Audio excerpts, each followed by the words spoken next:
दोस्तों, आप सभी को हमारी YouTube चैनल में हार्दिक स्वागत है। जैसे फिजिक्स की क्लास में आप लोगों को चैप्टर नंबर 2 में मैंने गॉस की प्रमेय और वैद्युत फ्लक्स तथा गॉस की प्रमेय के जो अनुप्रयोग हैं उनमें से 3 अनुप्रयोग मैंने पढ़ा दिए। इससे अगली वीडियो में टोटल बता दिया था। आज हमारा क्या है, अनुप्रयोग नंबर 4 है, जिसमें यह कहा है कि समान पृष्ठ घनत्व की धन तथा ऋण आवेशित समांतर अचालक प्लेटों के बीच तथा बाहर वैद्युत क्षेत्र की तीव्रता। तो बेटा ध्यान देना, ये 2 धन और ऋण आवेशित प्लेटें हैं और दोनों एक दूसरे के कैसे हैं, समांतर हैं और आमने सामने रखी हुई हैं। ठीक है, ये प्लेट नंबर 1 है, ये प्लेट नंबर 2 है। इनके बीच में वैद्युत क्षेत्र की तीव्रता P पर वेक्टर E1 और वेक्टर E2, और बाहर की बात कर रहा है। देखो, अंदर और बाहर दोनों की तरफ, और बाहर क्या है, P डैश, जिन पर वैद्युत क्षेत्र की तीव्रता क्रमशः E1 व E2 है। तो इन्हें हमें क्या करना है, ज्ञात करना है। जैसा कि आपके सामने यहां पर हमने लिख रखा है कि माना कि 2 बड़ी व समतल अचालक प्लेट है। वही चीज लिखी जो मैंने अभी यहां पर बताया है। अचालक प्लेटें 1 व 2 जो कि क्रमशः धन तथा ऋण आवेशित हैं, निर्वात में एक दूसरे के समांतर आमने सामने रखी हैं। किस जगह पे, किस माध्यम में रखी हैं, निर्वात में रखी हुई हैं। ठीक है, निर्वात का मतलब होता है कि जहां पर वायु की उपस्थिति ना हो। ठीक है, जहां पर वायु ना हो, जहां पर हवा ना हो, तो वो स्थान क्या होता है, निर्वात होता है। ठीक है, तो ये जो प्लेटें हैं वो एक दूसरे के समांतर आमने सामने निर्वात में रखी हुई है तथा प्रत्येक प्लेट पर आवेश का पृष्ठ घनत्व सिग्मा है। ठीक है, पृष्ठ घनत्व क्या है इसका, सिग्मा है। तब किसी बिंदु पर वैद्युत क्षेत्र की तीव्रता वेक्टर E के लिए ज्ञात करना। जैसे आपको मैंने इससे पहले अनुप्रयोग में बताया था कि E बराबर होता है, E बराबर क्या होता है, E बराबर सिग्मा बटा 2 एप्सिलॉन, यही होता है। इससे पहले वाले में आपको कराया था, तीसरे नंबर में, है ना। अच्छा, हाँ, अच्छा नहीं, 2 सिग्मा था। हाँ, 2 जब उसे जोड़ा था, इससे पहले वाले में, शायद दूसरे में कराया था। देखो, वैद्युत क्षेत्र की तीव्रता के लिए दूसरे में कराया था, दूसरे नंबर 2 में कराया था, उसमें था ये। ठीक है, उसमें भी क्या था, प्लेटें थी। ठीक है, पृष्ठ घनत्व तो उसका समतल था जो अनंत विस्तार के लिए, उसमें ये कराया था। अब देखो बेटा, बारी बारी से हम सॉल्व करेंगे, लिखेंगे माना, देखो, माना कि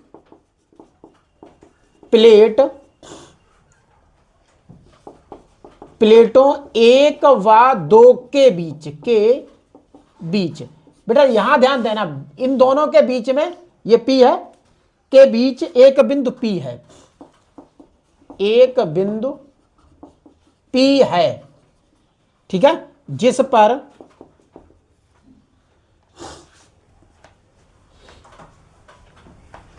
बिंदु P है, फिर लिखो बिंदु P पर धन आवेशित प्लेट 1 के कारण वैद्युत क्षेत्र की तीव्रता। ठीक, इस पर, क्योंकि ये धन आवेशित है, नंबर 1 भाई, ये वाली जो प्लेट है वो कैसी है, धन आवेशित है, तो इस पर वैद्युत क्षेत्र की तीव्रता क्या होगी। तो इसके लिए लिखेंगे वेक्टर E1, या खाली E1 बराबर सीधा हो जाएगा सिग्मा अपॉन 2 एप्सिलॉन नॉट। ठीक है, और इसी तरीके से आपको क्या लिखना है, इसी प्रकार याद रखना, इसी प्रकार यहां से लिख दो बिंदु P पर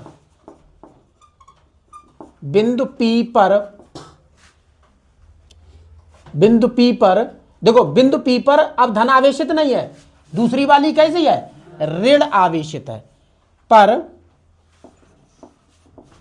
ऋण आवेशित प्लेट दो के कारण वैद्युत क्षेत्र की तीव्रता।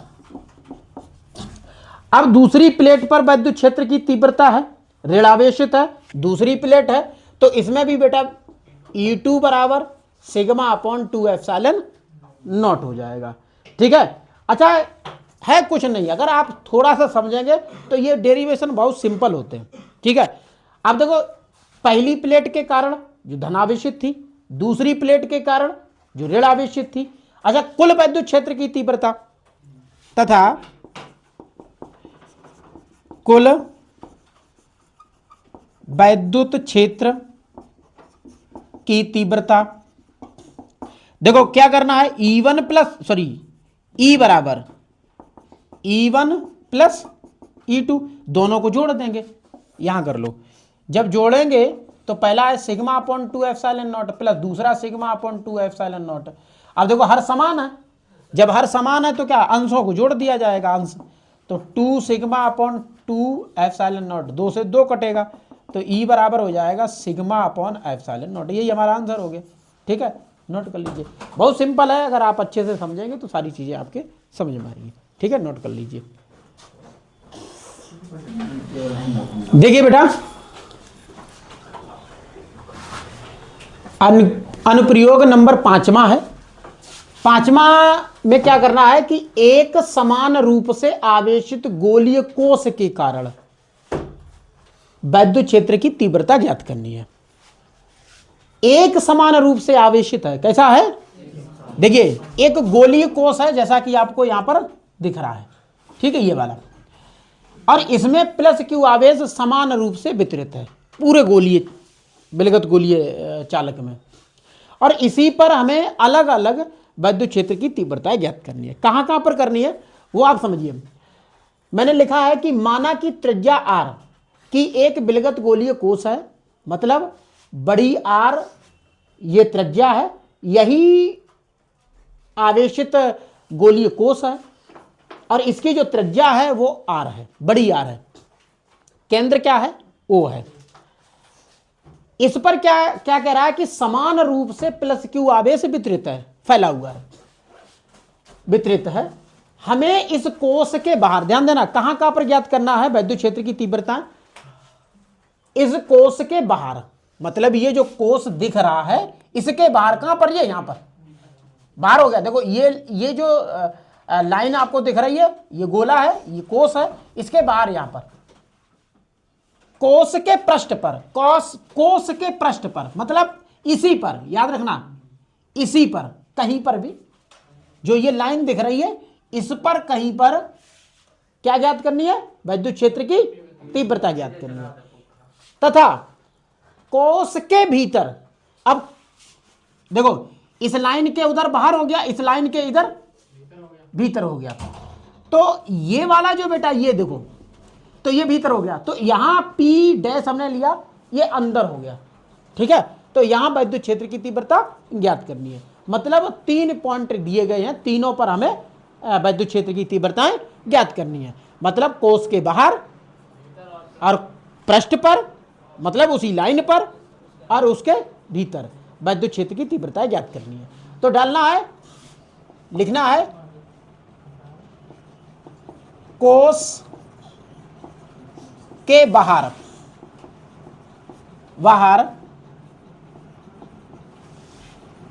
वैद्युत क्षेत्र की तीव्रता। ठीक है, मतलब इस कोश के बाहर, अब लिखेंगे माना कोश के बाहर, माना कोश के बाहर बिंदु P पर वैद्युत क्षेत्र की तीव्रता ज्ञात करनी है। ठीक है, अब देखो याद रखना, कोश के बाहर वैद्युत क्षेत्र की जो तीव्रता ज्ञात करनी है उसकी त्रिज्या क्या है, छोटी r ज्ञात करनी है, जिसकी त्रिज्या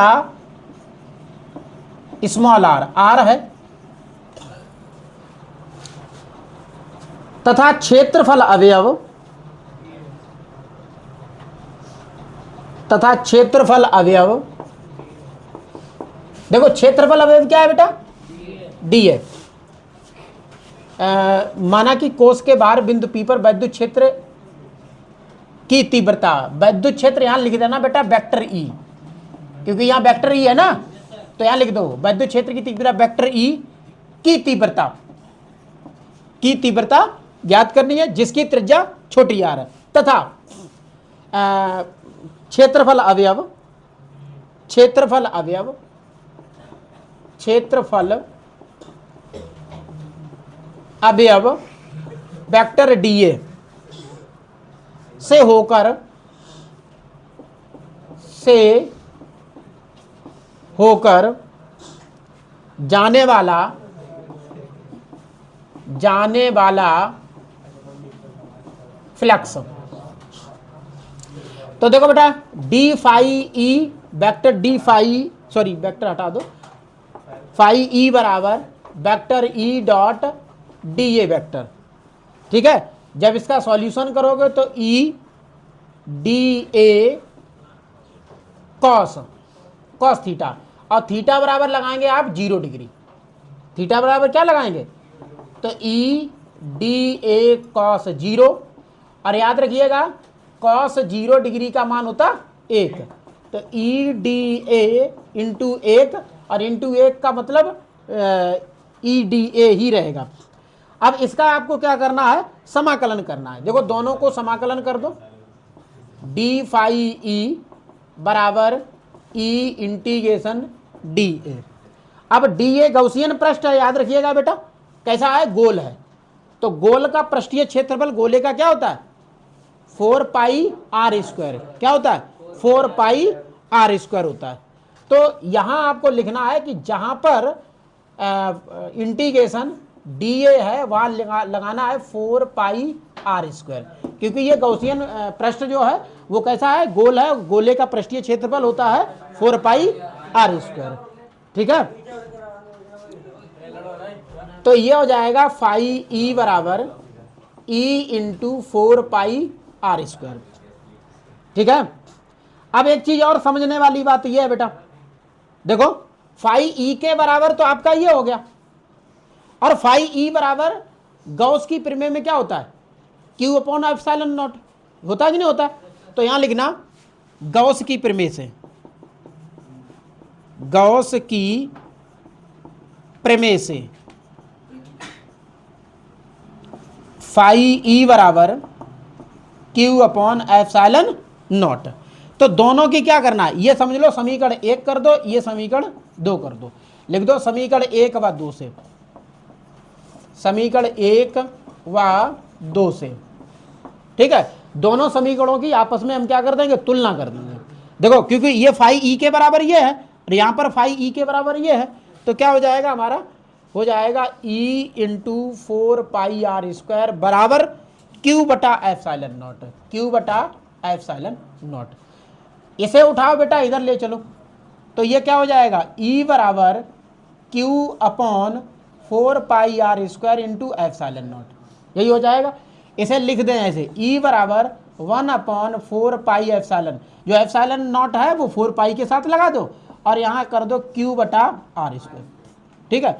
यही आपका क्या हो जाएगा, कॉस के बाहर वैद्युत क्षेत्र की तीव्रता, ठीक है। यह आपका क्या हो जाएगा, कॉस के बाहर वैद्युत क्षेत्र की तीव्रता। और एक कंडीशन और यहां पर देखना है, इस जगह पे जो आर है वो कैसा है, R is greater than capital R, समझिए आर जो छोटी आर है वो बड़ी है, किससे, बड़ी आर से। त्रिज्या देखना, यहां से यहां तक आर है और यहां से यहां तक बाहर की बात कर रहा है, तो ये बाहर हो गया। इसका मतलब ये है कि जो छोटी आर त्रिज्या है वो बड़ी आर त्रिज्या से बड़ी है, ठीक है।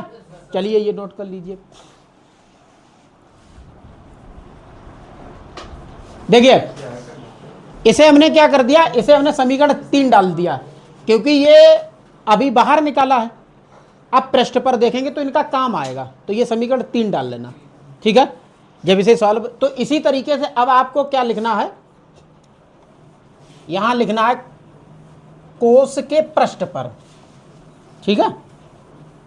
लिखो कॉस नंबर 2 कोस के पृष्ठ पर, पृष्ठ पर, ठीक है। इस लाइन पर देखना है, इस पृष्ठ पर।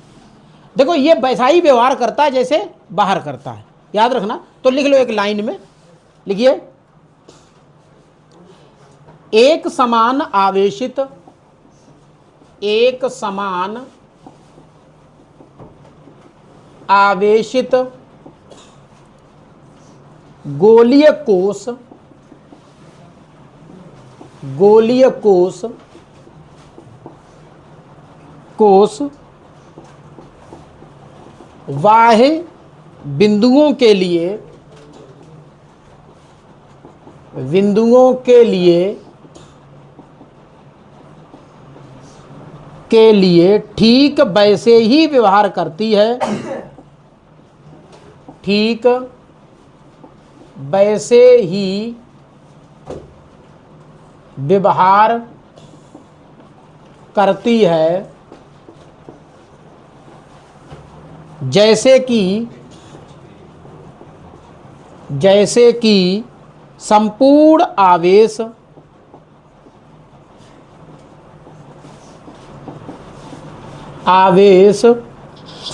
कोश के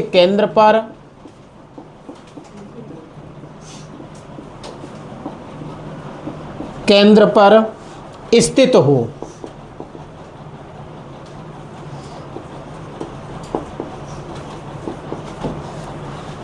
स्थित हो, ठीक है, लिख लिए। यदि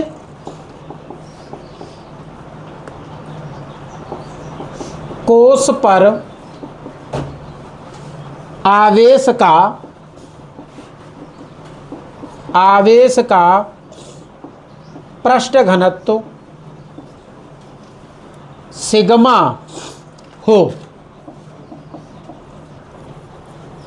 सिग्मा हो, तब बेटा क्या हो जाएगा, Q बराबर 4 pi capital R square sigma, ठीक है। अब जो हमने अभी समीकरण 3 रखा था, Q की जगह पे वो मान रख दोगे, लिख दो समीकरण 3 में, समीकरण 3 में Q का मान रखने पर। अब Q हमने क्या निकाला था, सॉरी अभी बाहर जो विद्युत क्षेत्र की तीव्रता निकाली थी वो Q बराबर क्या थी, 1/4 पाई एप्सिलॉन नॉट Q बटा R स्क्वायर, यही था। तो हमें यहाँ क्या लगाना है, Q की जगह पर ये लगाना है, Q रिप्लेस हो जाएगा। तो E बराबर 1/4 पाई एप्सिलॉन नॉट और Q की जगह पर 4 पाई R स्क्वायर सिग्मा। देखो 4 पाई से 4 पाई कट जाएगा, तो ये आएगा E बराबर सिग्मा बटा एप्सिलॉन नॉट डॉट, यहाँ बचा R स्क्वायर और नीचे क्या है, छोटा R स्क्वायर, ये आपका आ जाएगा, ठीक है। इसे लिख दो समीकरण 4। देखो वो 3 था, ये समीकरण 4 हो गया, ठीक है।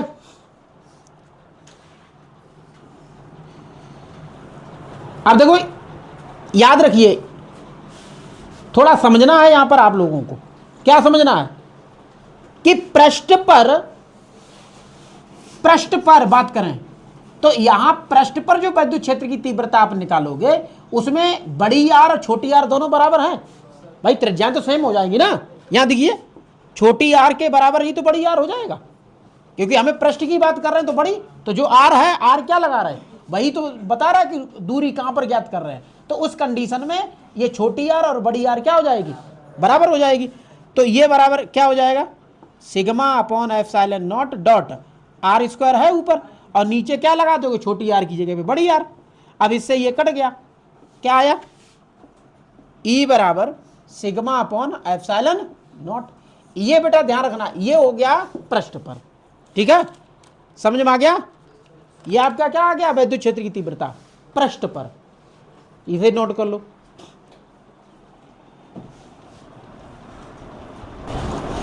अब देखिए तीसरा पॉइंट इसने ये कहा है कि कोश के बाहर, मतलब कोश के अंदर वैद्युत क्षेत्र की तीव्रता ज्ञात करनी है। मैं आपको बता दूं कि कोश के भीतर वैद्युत क्षेत्र जो होता है वो वैद्युत जो आवेश होता है वो शून्य होता है। क्या होता है? तो उस कंडीशन में वैद्युत फ्लक्स भी इसका क्या हो जाएगा? शून्य हो जाएगा।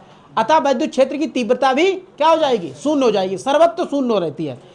हमेशा याद रखना, वैद्युत कोई भी वैद्युत फ्लक्स है, पृष्ठ आवेशित जो गोलीय कोश है उसके अंदर सदैव वैद्युत क्षेत्र की तीव्रता कैसी होगी? हाँ, क्योंकि पृष्ठ पर प्रभावित होती है, आपको पता है, बाहर भी होती है, ऊपर उठ के भी चलती है। आपने देखा होगा कोई तार जा रहा है और तार से धारा प्रवाहित हो रही है, और आप जैसे ही तार के समीप पहुंचोगे करंट लग जाएगा। मतलब तार में टच नहीं हो पाओगे उससे पहले भी करंट लग जाएगा। क्यों? क्योंकि जो धारा प्रवाहित हो रही है वो उस तार के पृष्ठ से होता है और कुछ ऊपर उठ के भी चलती है, यानी कि बाहर की तरफ भी चलती है। तो जैसे ही आप पहुंचोगे तो एकदम, आपने देखा होगा कभी कभी स्पार्क कर जाती है। क्यों? क्योंकि वो टच नहीं होती उससे पहले उसके क्षेत्र में, यानी कि जो चालक होता है वैद्युत क्षेत्र में पहुंच जाता है, उसके क्षेत्र में पहुंच जाता है, वो उस पर प्रभावित हो जाता है, इसीलिए क्या हो जाता है? स्पार्किंग करने लगती है।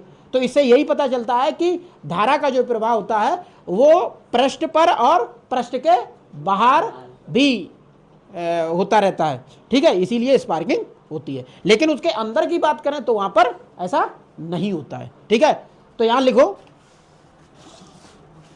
लिखिए कोश के, तीसरा पॉइंट है कोश के भीतर कहें या आंतरिक बिंदु पर कहें, बातें कहें, भीतर वैद्युत क्षेत्र की तीव्रता, वैद्युत क्षेत्र की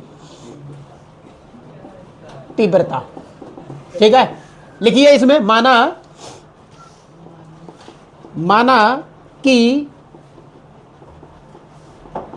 कोश के भीतर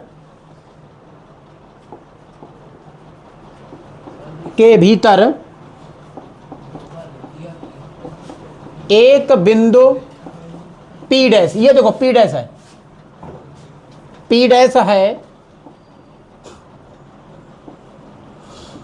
चूंकि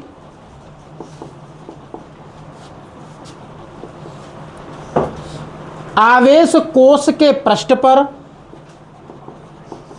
आवेश कोश के पृष्ठ पर वितरित है तथा कोश के भीतर कोई आवेश नहीं है। भीतर, जैसा कि अभी समझाया था, कोश के भीतर कोई आवेश नहीं है, मतलब शून्य है। अतः P डैश से गुजरने वाला वैद्युत flux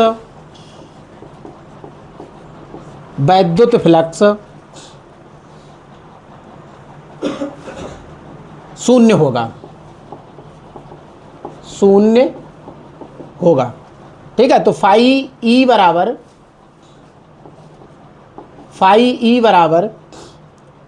integration E D A. Phi E बराबर, याद रखना बेटा, ई इंटीग्रेशन डी ए। जैसा कि अभी आपको मैंने बताया कि इंटीग्रेशन डी ए बराबर क्या होता है? 4 पाई आर स्क्वायर होता है। ठीक है, तो ये हो जाएगा आपका फाई ई बराबर E into 4 pi R square, यही हो जाएगा। अच्छा, गौसियन पृष्ठ क्या है? यहाँ पर शून्य है। गौसियन पृष्ठ क्या है? शून्य, जैसा कि अभी आपको मैंने लिख दिया है। तो ये 0 है। ई बराबर 4 पाई आर स्क्वायर, और ये गुणा है, इधर जाएगा, भाग लगेगा 0 में, तो ये हो जाएगा आपका E बराबर 0/4πr²। आप जीरो में किसी भी संख्या का भाग करेंगे तो क्या हो जाएगा, 0 हो जाएगा। ठीक है, तो ये बेटा आपका 0 हो गया यहाँ पे। ठीक है, इसे नोट कर लीजिए।